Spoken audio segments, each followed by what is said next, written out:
Hello, and welcome to the Business Council of Westchester Member Spotlight. I am Linda Tyler and your host today.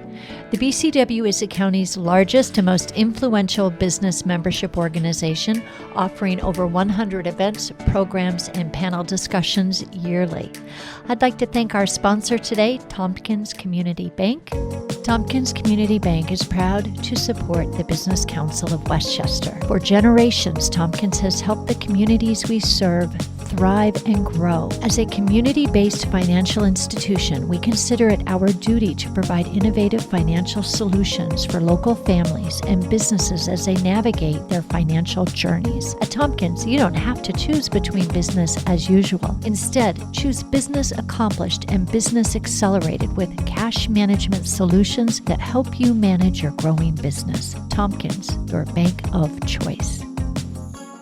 I am delighted to welcome today Joe Apice, Executive Vice President at McQuestion Development, and David Gross, Executive Partner at GF55 Architects. Welcome to you both. Good morning. Good morning. We're here to talk about the great development going on in Westchester County, how that impacts the communities here, jobs, the footprint, the legacies that are being left, the opportunities, housing, and really the how and the why of why these projects are designed, created, and built. And we can't wait to hear from two incredible experts. Welcome to you both again. Why don't we start with you, Joe? Let's talk about McQuestion Development and the work that you're doing there. Yeah. Our firm specializes in workforce housing, affordable housing, tax credit financing for our projects. Our focus has been New York City and Westchester County. So we've had numerous projects in the Bronx, Brooklyn, some in Queens, and here in Westchester in Yonkers, New Rochelle, Mount Vernon, and Ossining. I love that. I love that because over 1 million people live, work, and play here. So the opportunities are endless. Do you want to talk about anything specific that you're doing right now or coming up in the pipeline? We've got a lot. We've got 2 projects in the pipeline right now. Actually, a third is about to be completed. I'm about 95% complete on a project that's all affordable, 76 units in Yonkers, known as the St. Clair. Ooh. And I dubbed it the St. Clair because we found out that about 40 years ago, there was the St. Clair Hotel on this site on Riverdale and Main Street in Yonkers. So that building's just about completed. It's going to be workforce housing, ranging between 60 and 80% of average median income here for Westchester County. So that project's just about completed. We're about 3/4 complete in Ossining, on an all-senior citizen, 62 and older, housing project, 76 apartments. And that's right on Croton Avenue, known as Crestwood Manor. And we're excited about that project. And we have a new project that we're proposing. I'll be into the city council next week for site plan, a 100-unit condominium, for-sale condominium at the Mount Vernon West train station. So that's a very exciting, also an all-affordable project. But our hope is to create generational wealth for people of low and moderate income, people who heretofore would just get a rent receipt at the end of the month. In this case, they're actually going to own something and create some equity. And that, as you say, makes such a difference for their children and their children's children. You've also built legacy into these projects and history. So I'm excited to hear more. David, let's talk about the work you're doing, and specifically 115 South McQuestion in Mount Vernon and other pieces of your work and the range and scope of what you do. Well, I would say we have a similar workflow to Joe. We've done tremendous amount of work in New York City over the last 25 years. We have jobs in all 5 boroughs happening right now. We have an increased focus on Westchester. We have a 22-story apartment building in Yonkers in the design phase, going through planning review. We have a project on McQuestion Avenue in Mount Vernon in an area that was formerly industrial.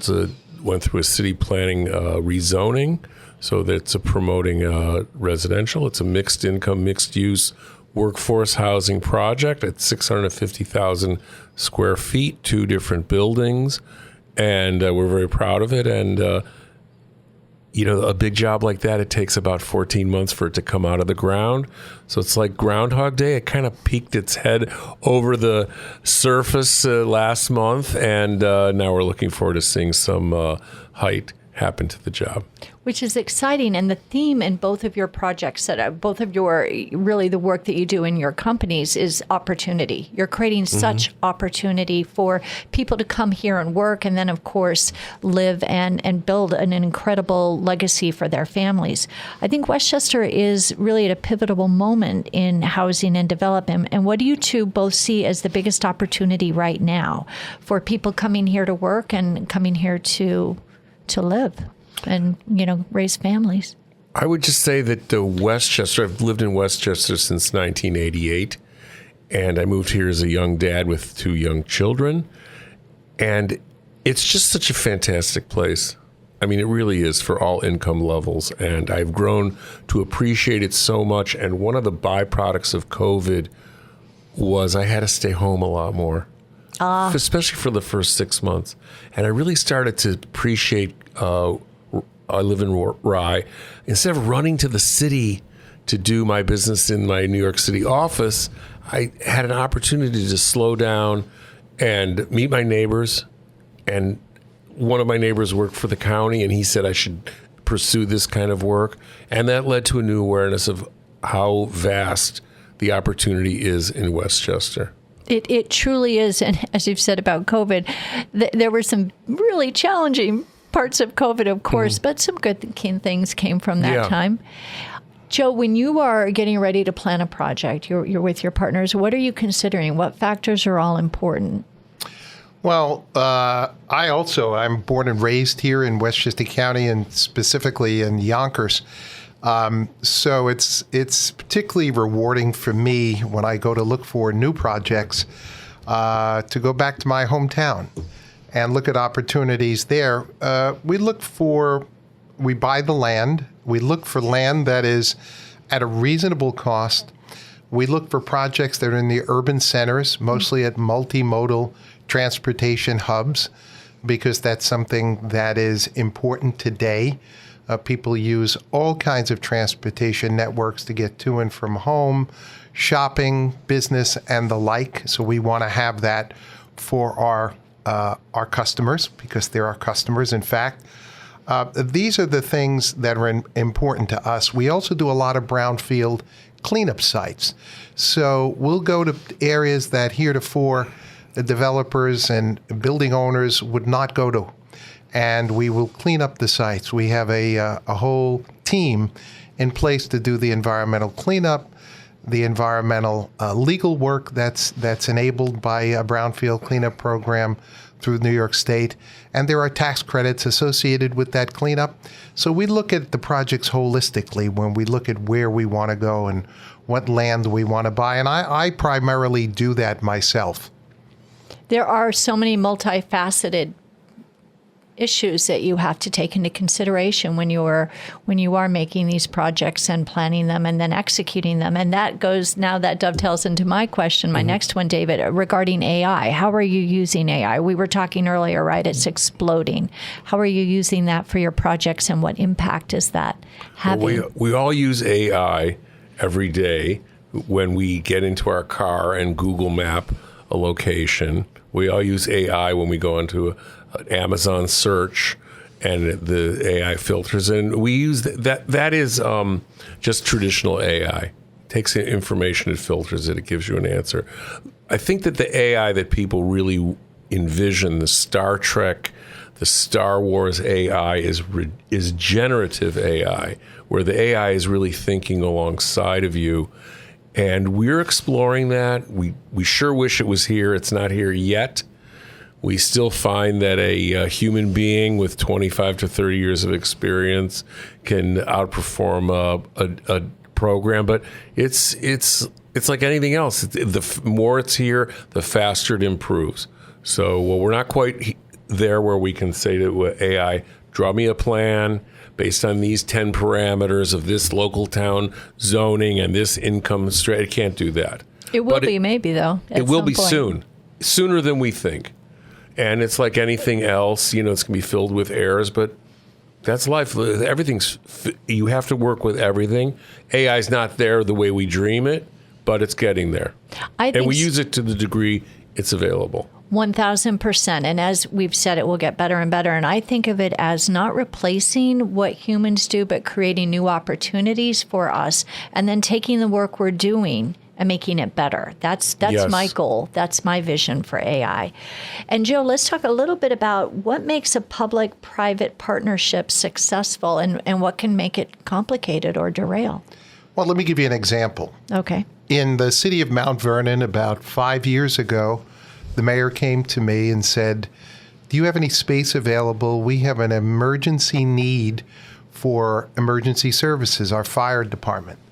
And so we need to have a location for our fire department because we're being put out of our current location, and it needs to be maintained in the southern quadrant.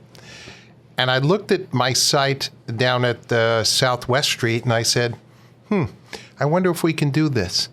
And we creatively put together public-private partnership in the purest sense of the word. We put together dormitories for the firefighters.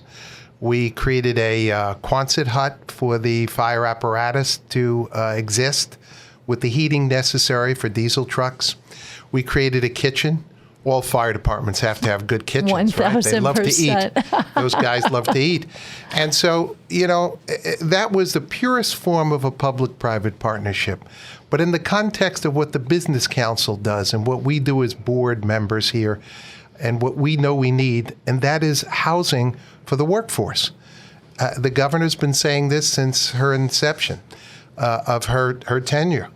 We need housing to bring people on that's affordable, particularly for young people who are coming out of college. They need a place, maybe with a roommate, that's affordable so they can work, shop, and spend time in our communities here. So that's what we provide.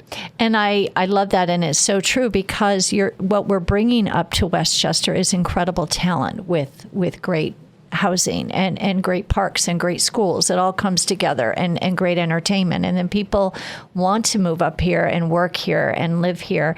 And although I have to say, as I know you two both also feel, we love New York City. New York City is amazing. Mm-hmm. Let's talk about what's the difference between working in New York City versus Westchester County, the projects that you're working on. Let's talk about that too. Okay. The projects in New York are different because there's such a great need for housing, and it's universally accepted.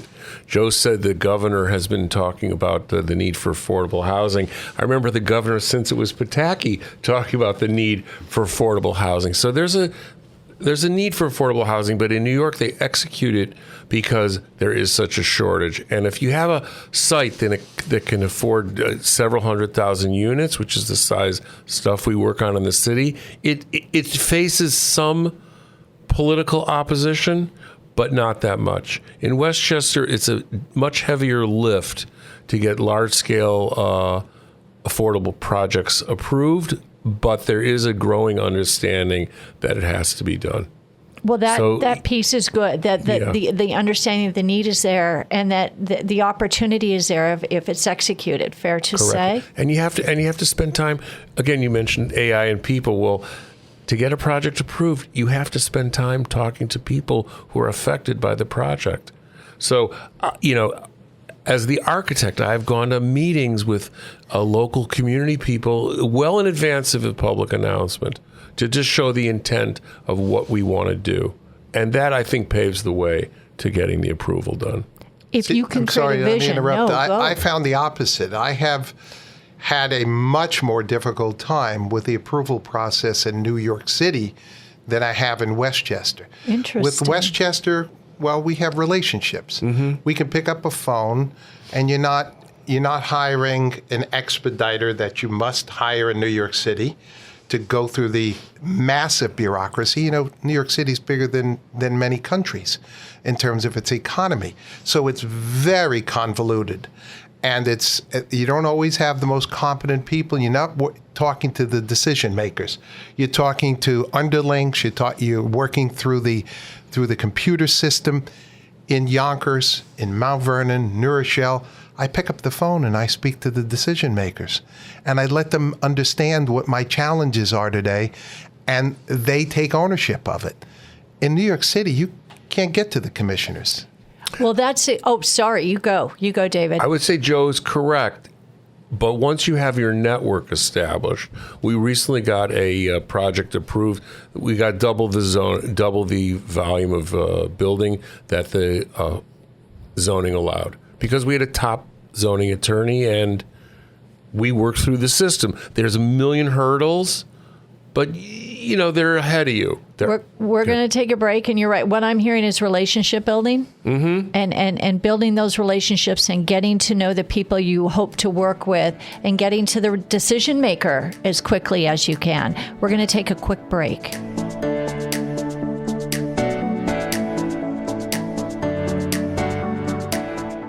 Tompkins Community Bank is proud to support the Business Council of Westchester. For generations, Tompkins has helped the communities we serve thrive and grow. As a community-based financial institution, we consider it our duty to provide innovative financial solutions for local families and businesses as they navigate their financial journeys. At Tompkins, you don't have to choose between business as usual. Instead, choose business accomplished and business accelerated with cash management solutions that help you manage your growing business. Tompkins, your bank of choice.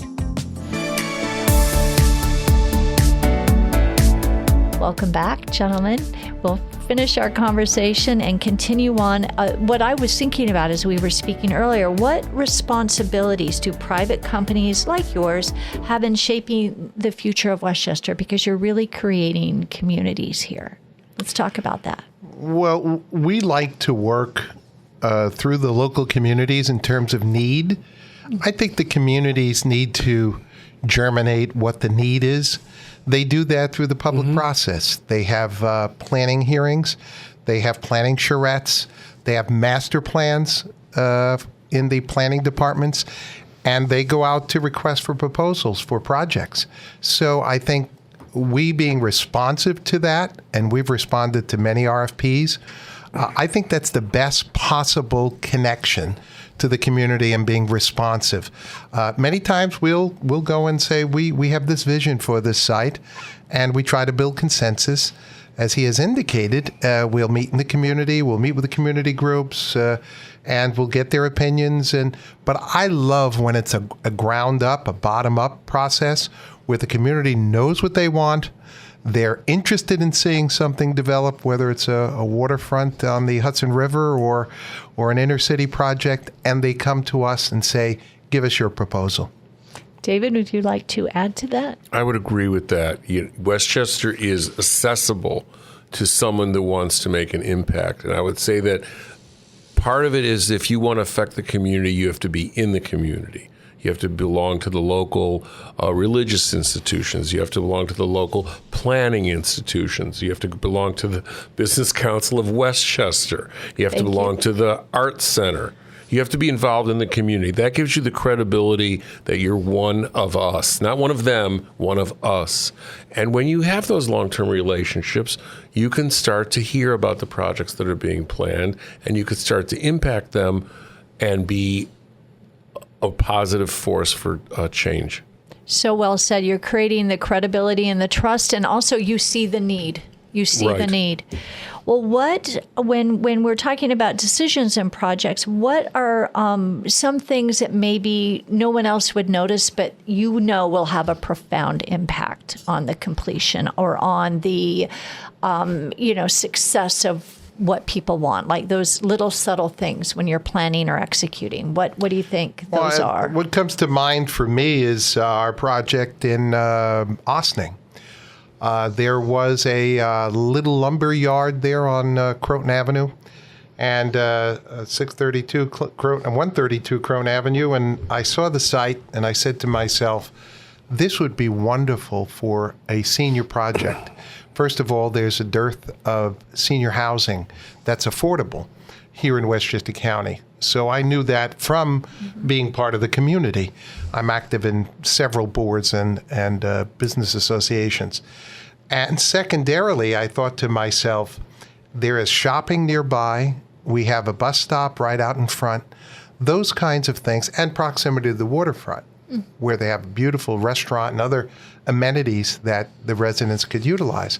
Also, integrating a senior center in our building so that people who live there can also have a recreational facility with other seniors and make it multi-generational as well.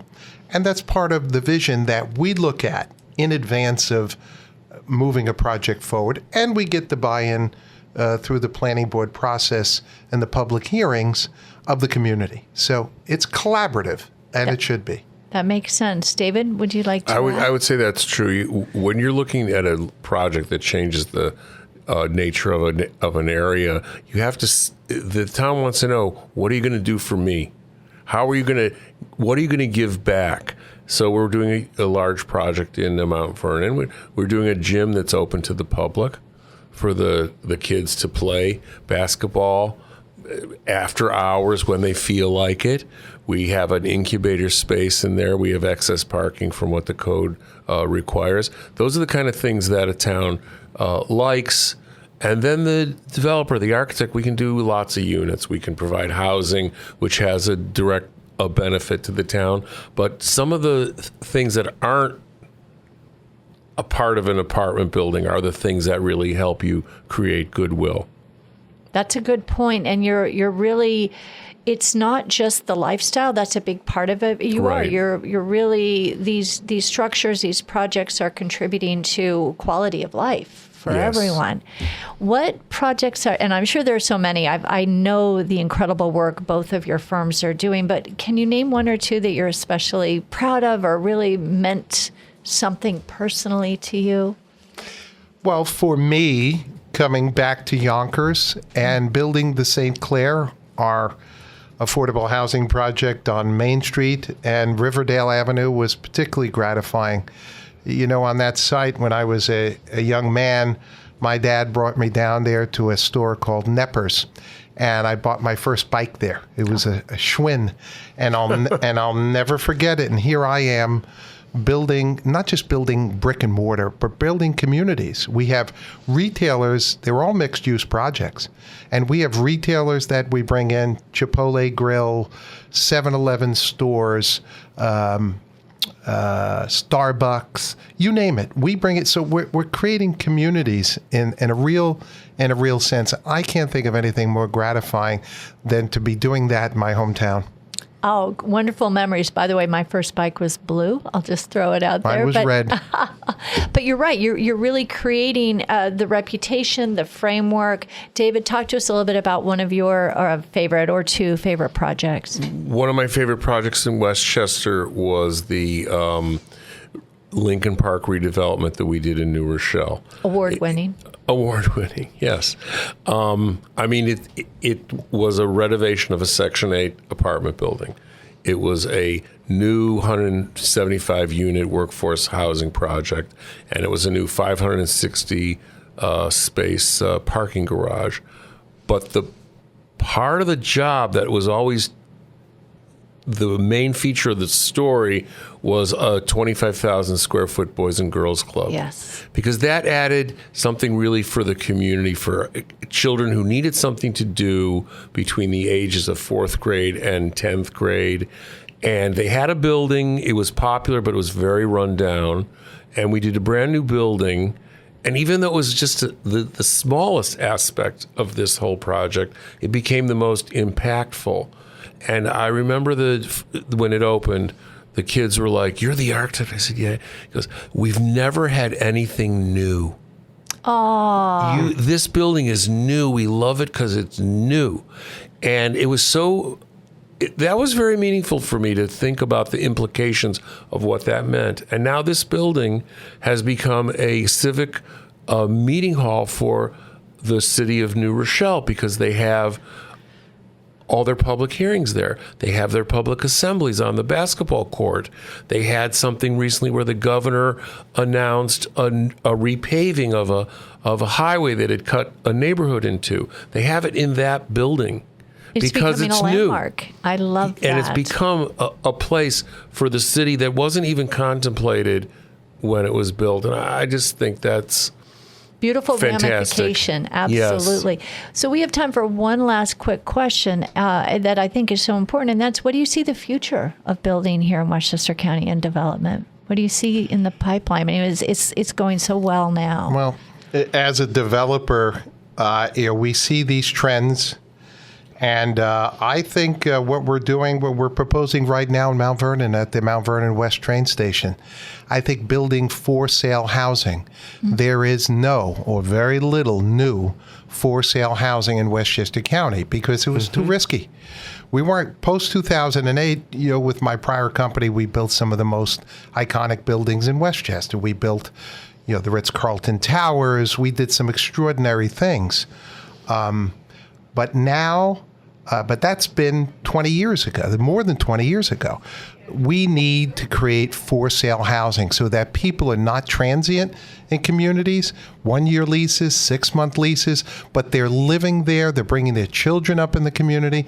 And if they have ownership, there's quite a big difference in their stake in the community. Putting down roots. David, what about you? What do you see as the future?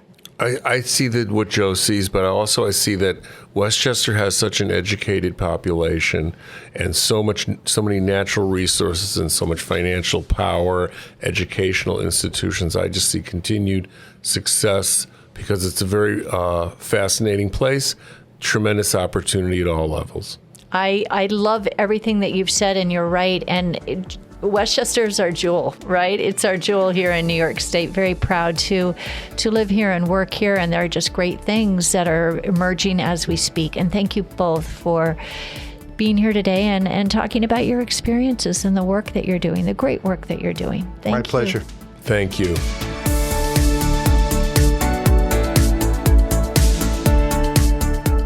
Be sure to check out the BCW Podcast Network's expansive lineup of shows: Leadership Unleashed, What's Trending, Advocacy and Politics Unplugged, The Member Spotlight, and Nonprofit Voices of Impact.